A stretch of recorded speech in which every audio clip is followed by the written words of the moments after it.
우리나라에 여러 기업들이 있고 그중에 우리나라에서 특별히 재벌이라는 말이 생겨났고 그것이 세계적으로도 한국의 재벌이라는 그런 단어가 있다 이렇게 알려지고 있습니다. 재벌 그룹들을 보면 보통 2세 경영은 기본이고 3세 또 4세까지 나온 것을 제가 뉴스를 통해서 본 적이 있는데 2세, 3세, 4세 경영을 하는 것들을 보게 됩니다. 창업자가 일선에서 물러나거나 또 별세하게 되면 그 기업을 누가 이어받을 것인가 이것이 세상에서 초유의 관심이죠. 보통은 전문 경영인에게 맡기는 것보다는 자녀들에게 맡길 때가 많죠. 돈이 많은 집이라서 그런지 자녀들이 학벌도 좋아요. 그리고 유학도 막 보내고 그러니까 세상 스펙으로 보면 뒤처지지가 않습니다. 학벌만 좋은 것이 아니고요. 실무에서 경험도 많이 쌓을 수 있도록 배려가 되고 사업의 성과도 있습니다. 그러다 보니 2세, 3세, 4세가 이어받는다고 해서 누가 꼬투리 잡기가 딱히 어려운 그런 상황도 됩니다. 그런데 한편으로는 학벌은 좋은데 인성에 문제가 있든지 아니면 사회적인 물의를 일으켜서 도대체 저 사람이 어떻게 이 기업을 물려받았나 싶은 그 기업의 앞날이 암울하고 걱정이 되는 그런 경우도 있죠.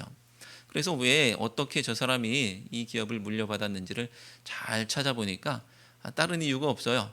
그가 그저 상속자이기 때문에 물려받은 경우들이 대부분입니다. 상속자니까 묻지도 따지지도 않고 그 기업을 이어받게 되는 것이죠. 그 사람이 상속자이면 이런 일들이 벌어집니다. 오늘 제가 왜 이런 이야기를 하느냐 하면 오늘 말씀에도 우리가 살펴볼 말씀에도 상속자에 대한 이야기가 나오기 때문이죠. 아브라함의 예를 통해서 이신칭의의 원리를 살펴보고 있는 중에 있습니다. 13절을 보면 하나님께서 어떤 언약을 아브라함과 하셨던 것 같아요. 어떤 언약을 하신 것이 나오는데 하나님께서 아브라함과 언약을 맺으신 이야기는 창세기 15장과 17장을 중심으로 정확하게 나오고요. 또 창세기 12장에서도 그 언약의 내용들이 나오는 것을 보게 되는데 12장 2절에 이런 말씀이 나오는데요. 함께 읽어볼까요? 창세기 12장 2절입니다. 내가 너로 큰 민족을 이루고 내게 복을 주어 내 이름을 창대하게 하리니 너는 복이 될지라. 아멘. 이 말씀을 통해서도 하나님의 언약이 나오고 있고 살펴볼 수가 있습니다. 하나님은 아브라함에게 세 가지 약속을 하셨는데 첫째는 땅이고요. 그리고 그 다음은 자손, 그리고 세 번째 복에 대한 약속을 해 주셨죠. 하지만 이 약속은 당대에 완성이 되는 것이 아니었어요. 자기가 아브라함 때에 그것이 이루어지는 것이 아니고요. 자녀와 그 자녀들 그리고 그 자녀의 자녀들을 통해서 이어지는 그렇게 이루어지는 것이 이 하나님께서 아브라함과 맺으신 언약이었던 것입니다. 아브라함은 손에 잡히는 땅이 아니고요. 너 여기로 가라고 해서 보여주신 땅도 아니고요. 보여주실 땅을 향해서 나갔던 사람입니다. 그러니까 딱히 땅에 대한 약속도 손에 잡고 나간 것도 아니었어요. 게다가 그가 생전에 취한 땅이라고는 자기 부인 사라를 장례 지내기 위해서 샀던 땅, 헤브론 마므레 앞 막벨라에 있는 에브론의 밭과 굴, 이 햇사람에게서 샀던 이것이 그가 생전에 취했던 땅의 유일한 전부였던 것입니다. 하늘의 별과 바다의 모래와 같은 자손에 대한 약속도 아브라함에게는 너무나 소원한 일이었기 때문에 그는 자식에 대한 소망도 없어서 그냥 자기가 집에서 길렀던 종 엘르에셀을 상속자가 될 것이다. 그가 내 상속자가 될 것이다 라는 마음을 먹었던 것을 또 보게 되죠. 하지만 하나님께서는 그것이 아니라고 하시면서 언약을 다시 한번 상기시켜 주시면서 이렇게 말씀하시죠. 창세기 17장 8절 함께 읽겠습니다. 내가 너와 내 후손에게 내가 거류하는 이 땅 곧 가나안 온 땅을 주어 영원한 기업이 되게 하고 나는 그들의 하나님이 되리라. 아멘. 자녀와 땅에 대한 약속을 다시 한번 굳건하게 해주시는 말씀을 보게 됩니다. 그런데 하나님께서는 왜 아브라함과 이 언약을 맺으셨을까요? 우리는 지난 시간까지 살펴본 내용을 통해서 이 하나님께서 왜 아브라함과 이 언약을 맺으셨는지 그 근거 말씀이 근거가 되는 것이 아브라함에게는 전혀 없었다는 것을 계속 살펴보았죠. 이 문제에 대한 성경의 대답이 오늘 13절 말씀입니다. 오늘 13절 말씀을 통해서 답을 얻을 수가 있는데요. 함께 읽겠습니다. 아브라함이나 그의 후손에게 세상의 상속자가 되리라고 하신 언약은 율법으로 말미암은 것이 아니요 오직 믿음의 의로 말미암은 것이니라. 아멘. 이것이 아니고 저것이다 이렇게 말씀하고 계시는데, 자, 무엇이 아니라고 하셨죠? 무엇이 아니라고 하셨냐 하면 율법으로 말미암은 것이 아니요라고 말씀합니다. 아브라함에게 약속을 주신 것이 왜 율법으로 말미암은 것이 아니라고 말씀하시는 것일까요? 왜냐하면 그 이유는 아브라함 때에는 율법이 없었다는 거예요. 아브라함 때는 율법이 없었으니까 율법으로 말미암아서 이런 약속을 했다라는 것은 말이 안 됩니다. 나중에 생긴 율법으로 아브라함에게 하신 약속을 소급해서 이래서 아브라함에게 약속하셨을 거야 라고 말하는 것은 논리적으로 모순이 되는 것이죠. 그럼 13절 말씀이 하나님께서 아브라함에게 자녀와 땅을 약속하시는 근거가 무엇이라고 말씀하고 있습니까? 오직 믿음의 의로 말미암은 것이니라 라고 말씀합니다. 이것은 다른 말로 하면 그저 은혜로 주셨다라는 것이 됩니다. 은혜로 주셨다는 거예요. 만일 율법을 잘 지켰기 때문에 또는 율법을 잘 지킬 것이기 때문에 약속을 주신 것이라고 하면 이것은 은혜라고 할 수 없겠죠. 그리고 아브라함의 모든 자손들이 율법을 다 잘 지킬 것이라고 볼 수도 없는, 기대할 수도 없는 상황입니다. 이렇듯 이룰 수 없는 것을 근거해서 하시는 약속이라고 한다면 마치 야, 너 전교 1등 하면 내가 이거 사줄게. 이게 약속을 지키기 위한 거예요? 상황을 모면하기 위한 거예요? 이것은 약속을 지키려고 하는 게 아니죠. 전교 1등 하면 이거 사줄게. 그런 것처럼 율법을 다 지키기 때문에 약속을 하시는 것, 약속을 주시는 것이라고 한다면 그것은 있으나 마나한 약속이 되는 것이겠죠. 약속의 근거가 율법이었다고 한다면 하나님 편에서도 어차피 지킬 생각이 없었던 약속이라고 할 수 있을 것입니다. 그래서 말씀은 파기라는 단어를 사용하고 있어요. 파기. 14절 말씀을 함께 읽겠습니다. 만일 율법에 속한 자들이 상속자이면 믿음은 헛것이 되고 약속은 파기되었느니라. 아멘. 약속을 은혜로 그냥 주신다는 겁니다. 그냥 은혜로 주신다는 거예요.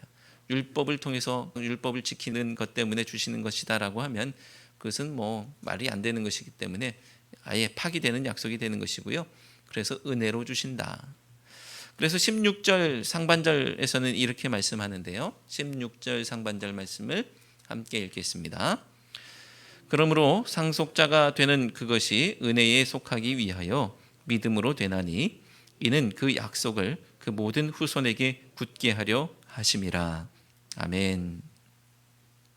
하나님의 약속으로 약속되게 하고 또 하나님의 약속으로 은혜되게 하려면 그것은 율법을 잘 지켰기 때문이라는 공로가 조건이 되어서는 안 됩니다. 그냥 그가 자녀이면 그 하나로 상속자가 되는 것이죠. 그가 자녀이기 때문에 그냥 은혜로 주신다는 겁니다. 그렇기 때문에 하나님의 약속이 약속되는 것이고 그리고 하나님의 약속이 은혜가 되는 것이죠. 사랑하는 성도 여러분, 하나님은 하나님의 자녀들에게 주실 아주 다양한 선물들을 준비하고 계시는 줄로 믿습니다. 첫째는 하나님 당신이 선물이 되어 주시는 것이고요. 두 번째는 우리에게 영원한 생명을 선물로 주셨습니다. 그리고 우리의 삶에 개입하시는 놀라운 각양 은혜들이 있죠. 그런데 이 놀라운 것을 그저 우리가 하나님의 자녀이기에 은혜로 주시는 줄로 믿습니다.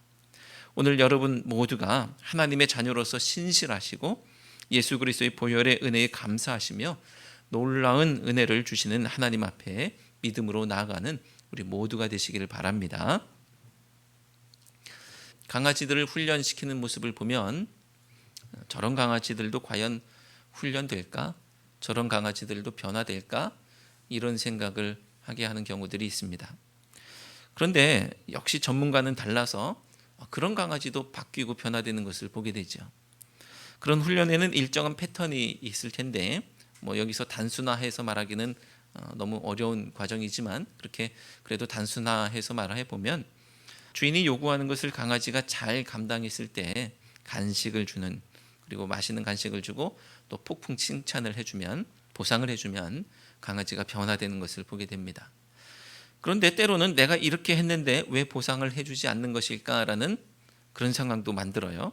강아지가 보통 같았으면 칭찬받았고 간식을 먹었을 텐데 왜 내가 똑같이 했는데 칭찬이 없지? 이런 생각을 해요. 훈련사의 의도가 있죠. 그러면 강아지는 스스로 생각하기를 내가 어떻게 하면, 여기서 어떻게 더 하면 얻을 수 있을까? 보상을 받을까? 이런 생각을 하면서 이렇게 저렇게 해봅니다. 그러면 훈련사가 또 보상을 해주죠. 자신의 행동을 교정해 가면서 그렇게 바뀌어 나가는 또 고차원적인 훈련도 하게 되는 모습도 보게 됩니다. 하나님의 약속이 은혜가 아니고 율법을 지키는 것에 달려 있었다면 여기에서 하나님의 약속을 누릴 수 있는 사람이 과연 몇이나 될까요? 아마 아무도 없을 겁니다. 우리는 하나님의 약속이 율법 이전에 이미 주어진, 하나님께서 이미 율법 이전에 주신 것이라는 것을 확인했죠. 하나님은 왜 율법 이전에 약속을 주실 수밖에 없었을까요? 그것은 바로 은혜로 주시는 것이기 때문에 그런 겁니다. 그럼 율법에 대해서 또 살펴볼 수밖에 없는데 오늘 15절 말씀을 함께 읽어보겠습니다. 15절, 율법은 진노를 이루게 하나니 율법이 없는 곳에는 범법도 없느니라. 아멘. 율법은 약속을 이루시기 위해서가 아니라면 15절 말씀처럼 진노를 이루시기 위해서 주신 것일까요? 결과적으로 그렇게 된 것이 맞긴 한데, 그래서 15절 말씀이 기록된 것이니까 맞긴 한데, 하지만 또 그럴 의도로 주신 것은 또 아니었던 겁니다. 강아지에게 율법을 주면 지킬 수 있을까요? 강아지에게 율법을 주면 지킬 수가 없죠. 아무리 기가 막힌 보상을 해준다고 해도 절대로 할 수가 없습니다. 왜냐하면 너무 어렵기 때문이죠. 613가지 조문과 또 장로들의 유전과 그 해석들을 어떻게 다 지킬 수가 있겠습니까? 사람도 지키지 못하거든요. 애초에 율법을 주셨다면, 처음부터 율법을 주셨다면 인간은 처음부터 할 말이 있어요. 이거 말이 안 됩니다 라고 할 말이 있겠죠. 근데 하나님은 처음부터 율법을 주신 것이 아니에요. 처음에는 너무나 쉬운 것을 주셨죠. 처음 주신 그것이 바로 동산 안의 모든 실과는 먹을 수 있지만 선악을 알게 하는 나무의 실과는 먹지 말아라. 너무나 쉬운 말씀을 주셨어요. 개들도 이 훈련부터 시작하지 않습니까? 먹지 말고 기다려. 이거부터 시작하죠. 하나님이 사람을 먹지 마라라고 이런 말씀으로 훈련하기 시작하셨어요. 그렇게 사람과 하나님이 관계를 만들어가는 거거든요. 먹지 말라고 하니까 안 먹는 것. 칭찬하고 너 대견하다라고 하시면서 그런 관계들이 이제 시작이 되는 겁니다. 그런데 사람은 거기서부터 실패했어요. 하나님은 사람이 무엇을 할 수 있다는 것을 기대할 수 있는 존재가 아니라는 것을 아셨을 겁니다.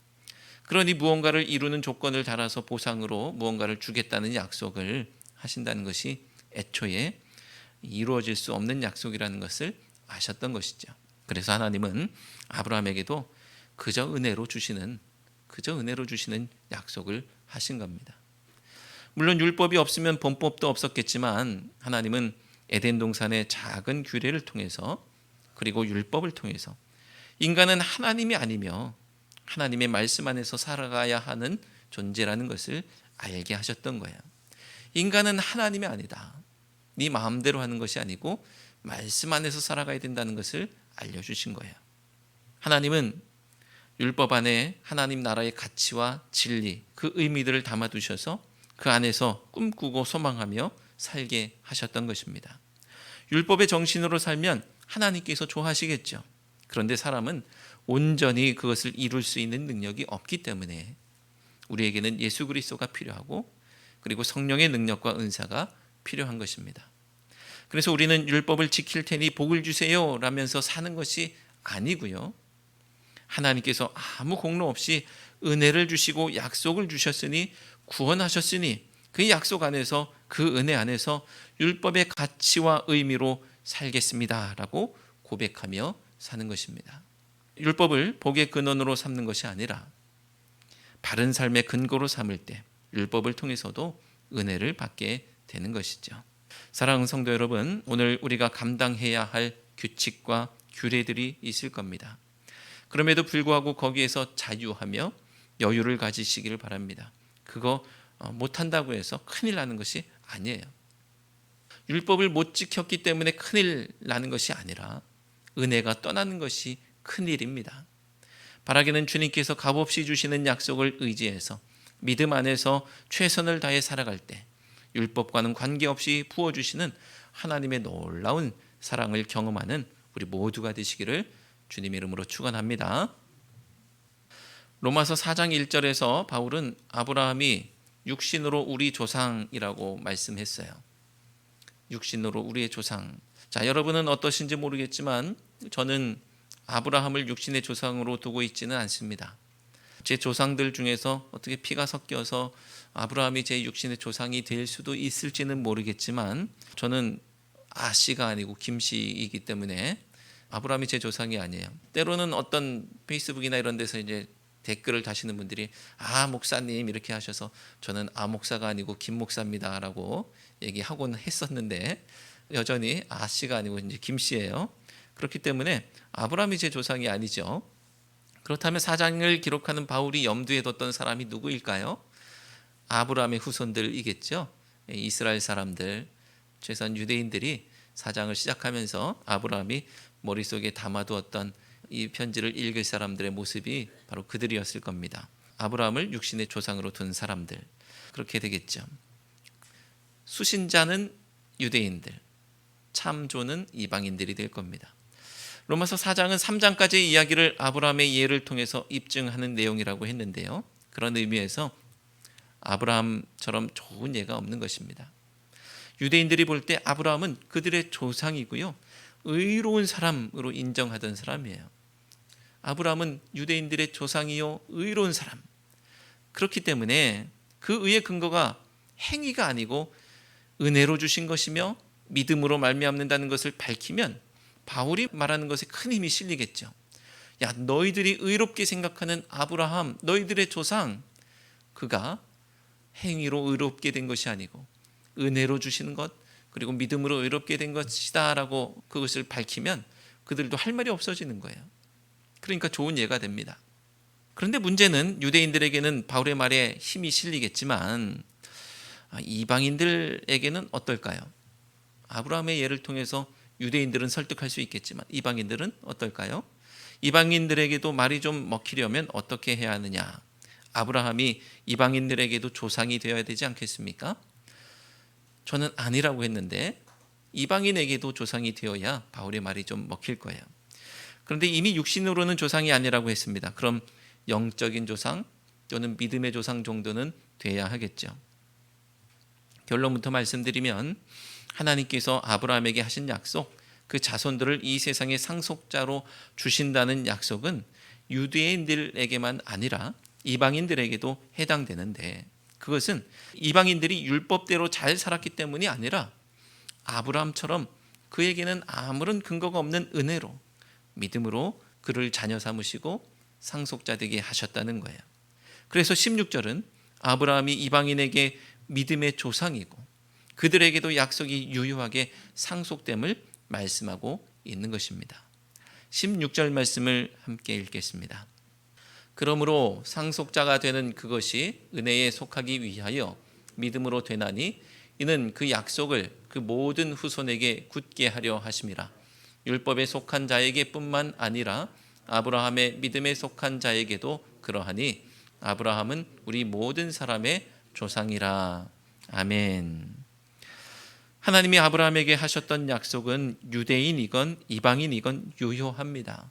유대인들은 육신의 조상이라서 더 그럴 수 있을지 모르겠지만 이방인들, 우리들은 아브라함이 믿음의 조상이기 때문에 그가 우리 모든 사람의 조상이기 때문이라는 것이죠. 유대인이건 이방인이건 아브라함의 상속자일 수 있는 것은 그가 율법을 지켰기 때문이 아닙니다. 하나님께서 은혜로 주셨기 때문이고 믿음으로 살기 때문입니다. 바울이 믿음으로 약속을 상속받는다는 얘기를 하는 이유는 단 한 가지밖에 없습니다. 약속처럼 하나님의 의도 마찬가지라는 거예요.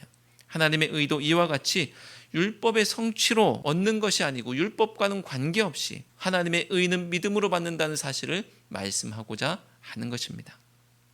사랑하는 성도 여러분, 아브라함과 함께 믿음으로 서서 아브라함과 함께 그 약속도 상속받으시고 예수 그리스도 십자가 은혜로 영생도 동일한 믿음으로 말미암아 누리는 우리 모두가 되시기를 축원합니다. 서두에서 재벌의 상속에 대해서 잠시 살펴봤습니다. 누구의 후손인지가 인생을 결정하는 것을 보면서 부러워하는 분도 계십니다. 그런데 내 육신의 부모를 지금 바꿀 수는 없지 않습니까? 그러니 그런 생각들 하루속히 포기하시고 단념하셔야 될 것 같아요. 하지만 우리는 지금이라도 하나님을 내 영적인 아버지로 모시며 하나님의 자녀가 될 수 있는 것이죠. 여러분은 친히 하나님의 자녀가 되셨습니다. 이것은 내가 할 수 없는 일, 아니 더 정확하게 말하면 하나님께서 하신 일이에요.